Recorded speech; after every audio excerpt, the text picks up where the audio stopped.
Yep. Hi, everyone. We're going to be discussing a miseducation of the American youth, racism across the American school curriculum by Amalia Cardella, Carly O'Sullivan, Ashley Tully, and Mia Lenoy.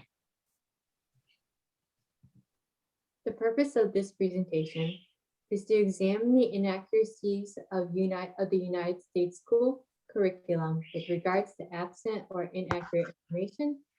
We'll be examining the low rates of people of color employed in the education sector as teachers, examine the two implications that these have on students with an emphasis of students of color and on the community as a whole, and we'll present solutions and the ways we are improving in this area.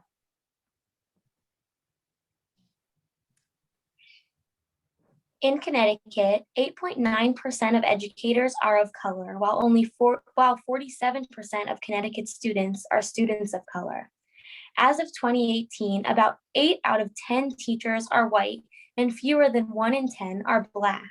This is even less than the percentage of Black students to white students. In public schools, 16% are Black and 47% are white. Black teachers benefit Black students, and not only that, but students of all races prefer teachers of color. The censoring of our history has been a problem for decades now.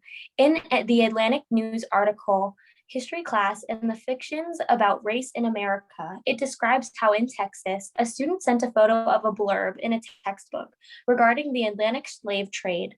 The blurb read, "The Atlantic slave trade between the 1500s and 1800s brought millions of workers from Africa to the southern United States to work on agricultural plantations." The photo was sent to a mother who shared it on social media.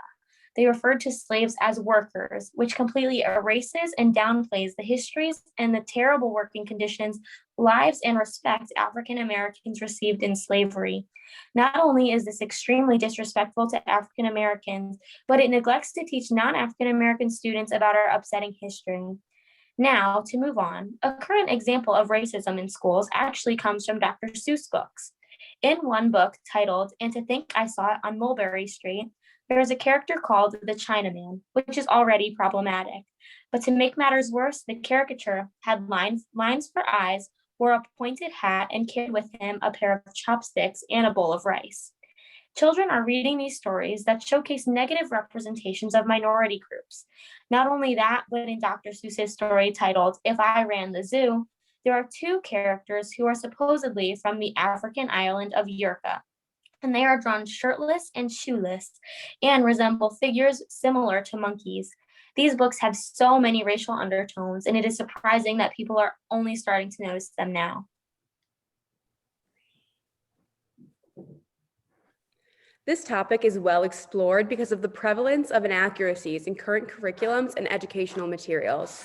As future teachers, we believe that it's important for all students to have an anti-racist and anti-biased curriculum because it encourages all students to appreciate cultural differences and all that they have to offer, while steering away from the traditional Eurocentric approach.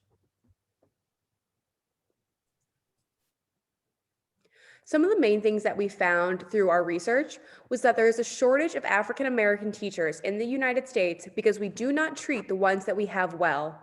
They face racism, inequity, poverty, and even violence in the classroom and in their daily lives. Research shows that when students of African American descent have African American teachers, they do much better in school. It has also been proven that white teachers set lower expectations for students of African American descent. Another thing we found was that current history curriculums present students with a very limited portrayal of Black, Indigenous, people of color history. What is taught is one-sided and seen as a problem that is over and done with without regard for the lived experiences of people of color today. For example, the first book in the world teachings of Ptah-hotep was written by an African American man named Ptah-hotep, but the significant achievement is not even included in public school curriculum. We also found that students of color are able to see these biases in their general education. They are made aware that history often does not tell their full story. Through looking at some real-life examples from the 21st century, it has been made clear that teaching about diverse histories is and has not been a priority that it should be. We have seen progress in the Department of Racism in the classroom in the world. Teachers definitely seem more comfortable having these difficult conversations about race and problems of inequality in our world today within the classrooms. For example, some professors in the English department at CCSU make it a point to assign literature by diverse authors centered around the lives of Black people during these unfortunate times in history. We're able to hold class discussions about racism and also discuss possible ways to improve ourselves in the world around us.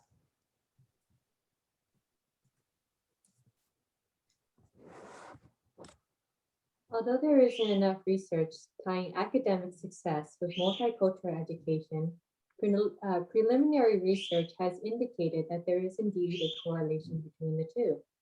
One school, known by its pseudonym, Barbara Sizemore Academy, is composed of all African American students. Further, the school is located in a low-income neighborhood. Yet the students of this academy outscore their peers in almost every subject. In both the Stratford Achievement Test and the Otis Lennon School Ability Test, students attending BSA score an average of 20% higher in reading and mathematics than the national average of private schools and 40% higher than public schools.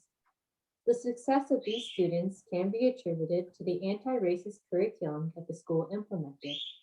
For example, in social studies, for most US schools, the intellectual contributions of ancient Africa have been eschewed in favor of Eurocentric contributions. The Greeks that the math teachers often attribute for much of the math that we know today actually originated in Egypt. So it's interesting to note while the ancient Greeks acknowledged the contributions, somehow the modern United States curriculum has omitted this information. While having academically successful students is a good motivation for a culturally diverse education, chipping away at the bedrock of racism that this nation is built on should be the primary reason for anti-racist education. Local perspectives. We interviewed a couple of students, and these are some of the questions that we asked.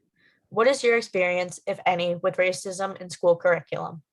What are your concerns, if any, about the curriculum history textbooks with regards to minority representation?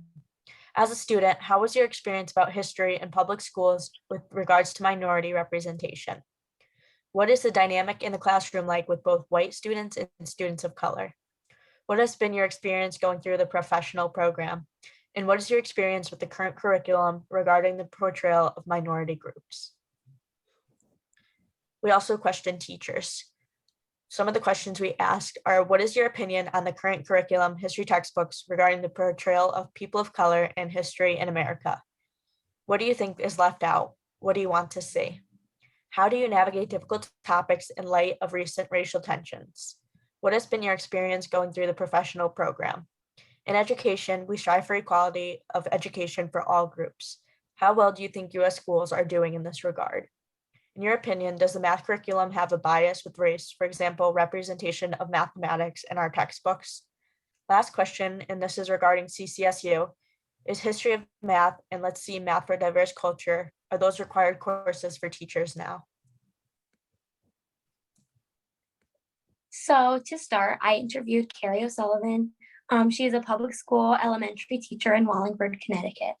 In my interview with Carrie, she discussed some fundamental differences between her experience teaching in an underfunded SUR school in Brooklyn and her experience as a fifth grade teacher in Wallingford, Connecticut. One piece of interesting information she gave me was that because her school in Brooklyn had such low test scores, it was completely taken over by the state. She said, because of this, the curriculum was focused on what the state wanted to teach. You would think being in Brooklyn, the curriculum would be more diverse, but it was not. On top of this, when she was asked about the dynamic of children of different races with each other in the classroom, she described how most children tend to stick with their demographic. That is not to say that children are inherently leaving out children of a different race than them, but she noted how children tend to become friends with other students who look more like them. This is a quote now. Hispanic children often are friends with other Hispanic children. Same across the board for other races. Mixed races seem more comfortable becoming friends with other races of all types of races. So that is something to keep in mind, especially when discussing how curriculum already divides the students based on their demographic. Madison Nelson, I interviewed her as well. She's an undergraduate student at CCSU. She's studying psychology. In her interview, she discusses the representation of people in color in history. She says, I feel teachers need to begin differentiating the people in Black history that we see and not sugarcoat anything. Martin Luther King had a dream and now everyone is equal is simply not enough for general education of African American history and is hypocritical. She's not taking away from the fact that Martin Luther King did a lot for people of color at the time, yet she wants to see who else did things. She wants to see Black women in their contributions to the fight for equality. She really just wants a role model. In my interview with Dr. Jones, a CCSU professor, she enlightened me of the ways that we can reduce the inequality in education and work towards the ultimate goal of equitable education. Equitable, she said, is not the same as equal. One way she illustrates the point is a story about her two daughters. One daughter may need her to call her every day, while the other daughter would be like, Mom, why are you calling me every day? In the same way, equitable education isn't about providing everyone the same treatment or education. It's about tailoring the education to suit the individual student's need. One student, for example, may require a project to be broken up into smaller assignments and may need that check-in to stay on task, while another student would be completely fine completing the task by themselves. It's also important to note that when providing for the student's need, don't supply what you think they need. In the case of schools providing devices for forgetting about the internet for remote learning during the COVID pandemic.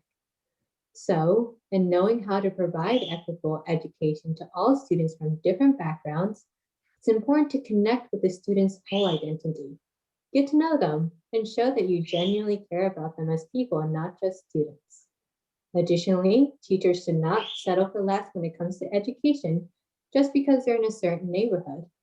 When advocating for the students, everyone involved in the education of children should ask themselves, what would I want for my child in terms of education? Would I settle this if it were my child? Asking these questions will help us achieve the goal of equitable education for all. I also interviewed Nithya Sandarjan, who is a current grad student at CCSU. She is also a teacher at Northwest Regional High School. So when she talked about her experience in the education program, she said she didn't want to feel singled out just because she was Indian, but rather she wanted her achievements and her accomplishments recognized as they are. In addition, she also really appreciated Dr. Calder showing her the support throughout her educational journey. In my interview with Dr. Calder, who is the professor of mathematics, as well as the department chairperson of mathematics at CCSU, we mostly discussed about the Eurocentric nature of mathematics. So she says, one quote she says is, there's evidence in ancient Chinese documents that Pascal's triangle, the concept behind it was something that the Chinese knew about it and used when appropriate. And again, this is probably 1,000 years before Pascal came on board and said, oh, that's mine, that's mine.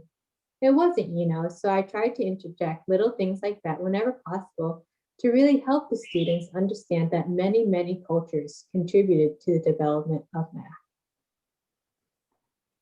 I interviewed Andrea, who is an occupational therapist.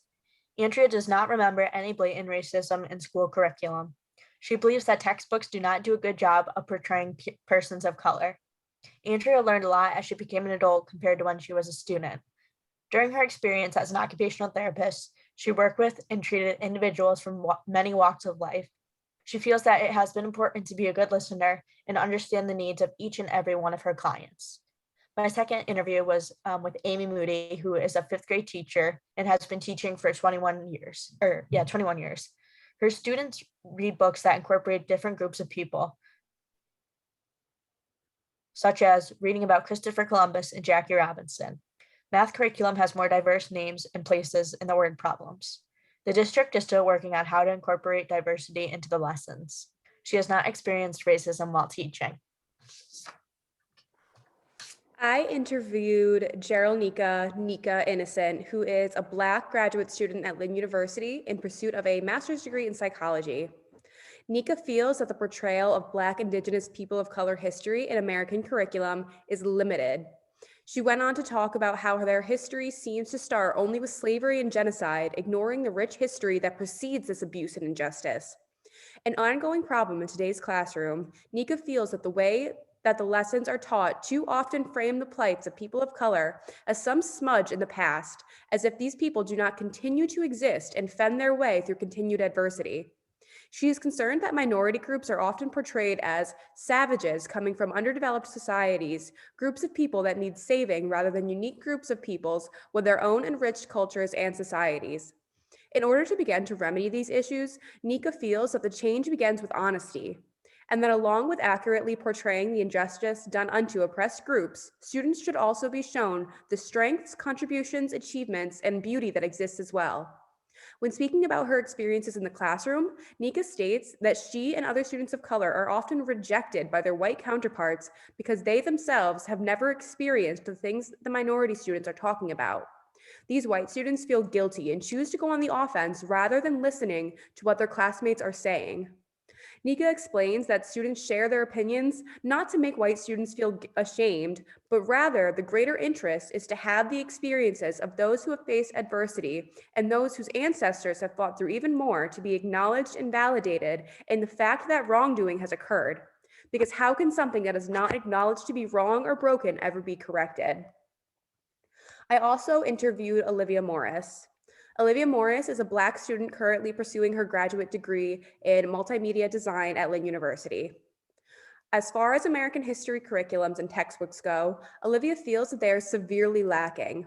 Olivia views current curriculums as promoting white supremacy in that Black, Indigenous, people of color history is condensed to just a small section of the book and only mentioned in regards to the experiences of our white counterparts.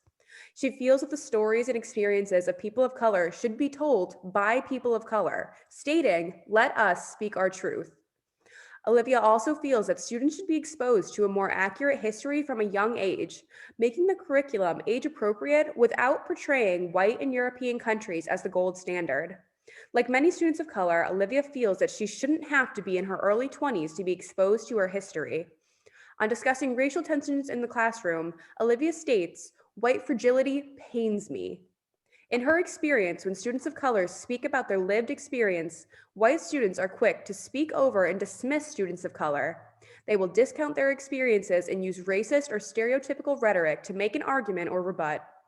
These students often face no consequences for their disrespect because calling out racism and prejudice within a classroom opens its own can of worms.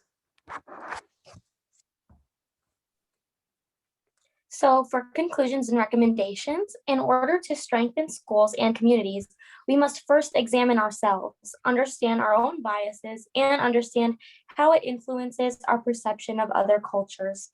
We need to start holding ourselves and the society around us accountable for our biases.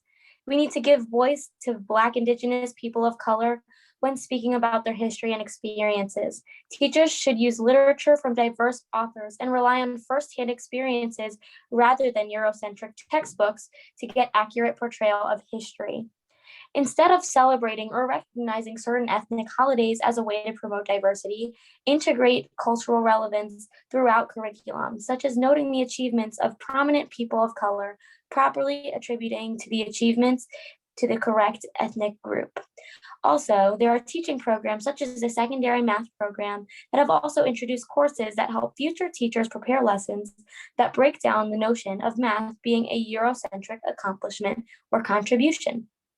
Diversity should be implemented beginning in elementary school in order to foster an appreciation for all cultures. And lastly, Connecticut seeks to achieve the goal of 10% of educators being of color by 2021 in a 5-year plan started in 2016 called Ensuring Equity and Excellence for All Connecticut Students. Society in general will be able to navigate our diverse population better to help break down racial barriers. Diversification of the curriculum, as well as more accurate portrayal of persons of color history, will foster a sense of pride in historically oppressed communities. This will make students more apt to give back to their communities later in life. Appreciation of diverse cultures and lived experience leads to a more cohesive, harmonious society. As a way of remedying or beginning to remedy some of these issues that we've talked about today, there are several resources that teachers can look to for help. For example, the Black Teacher Project aims to support and empower Black teachers and help them in developing their skills, as well as encourage students to become future educators by offering professional development seminars, a leadership and sustainability institute, and resources for Black teachers within their districts. There are also lesson plans and activity books that future educators can use in their classroom. For example, one activity book is a book written by Dr. Shelley Jones called Women Who Count: Honoring African American Women Mathematicians. And this book is geared toward children grades 3 through 8, and it highlights the achievements and lives of 29 African American women mathematicians.